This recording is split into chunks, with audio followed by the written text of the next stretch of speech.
Good evening, everyone.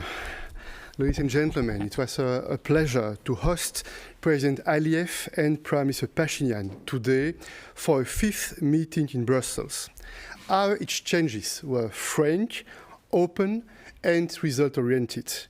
They focused on progress on the path towards Armenia-Azerbaijan normalization, and the leaders shared a common willingness for a South Caucasus at peace.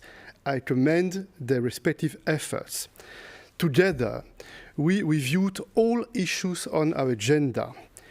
Following the recent positive talks held in the United States on the peace treaty, the momentum should be maintained to take decisive steps towards the signing of a comprehensive peace agreement between Armenia and Azerbaijan. On border issues, we reviewed progress and the next steps regarding the delimitation of the border. And in this context, the leaders agreed on the resumption of the bilateral meetings on border issues. The leaders confirmed their unequivocal commitment to the 1991 Almaty Declaration and the respective territorial integrity of Armenia, 29,800 square kilometers, and Azerbaijan, 89,600 square kilometers. The ultimate delimitation of the border will be agreed through negotiations.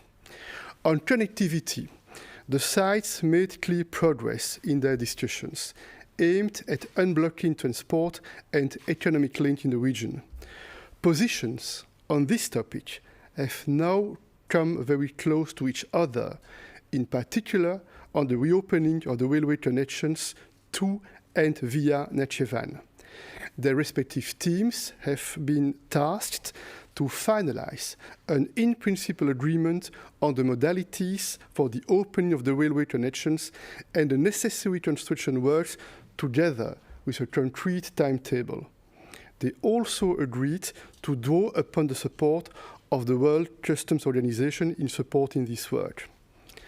On humanitarian issues, there has been an understanding that further detainees would be released in the coming weeks. I also stressed the need to safeguard the mutual understanding that soldiers who have simply got lost and crossed to the other side would continue to be released through a speedy procedure. We also discussed the importance of stepping up work on addressing the fate of missing persons and on demining. We continued our exchanges on the issue of the rights and security of Armenians living in the former Nagorno-Karabakh Autonomous Oblast. I encouraged Azerbaijan to engage in developing a positive agenda with the aim of guaranteeing the rights and security of this population in close cooperation with the international community. I also raised the need for transparent and constructive dialogue between Baku and this population. I believe that it is important to refrain from hostile rhetoric. It's important to engage in good faith and show leadership to reach mutually acceptable solutions. The EU has no hidden agenda. Our sole aim is to help Armenia and Azerbaijan reach a comprehensive and fair peace, and we are ready to contribute to their joint efforts. And that's why we have agreed to hold the Brussels meetings as often as necessary.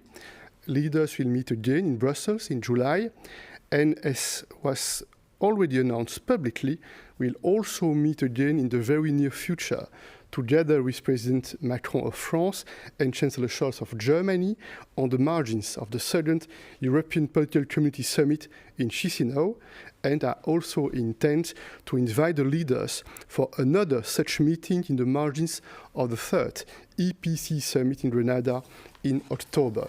I thank you.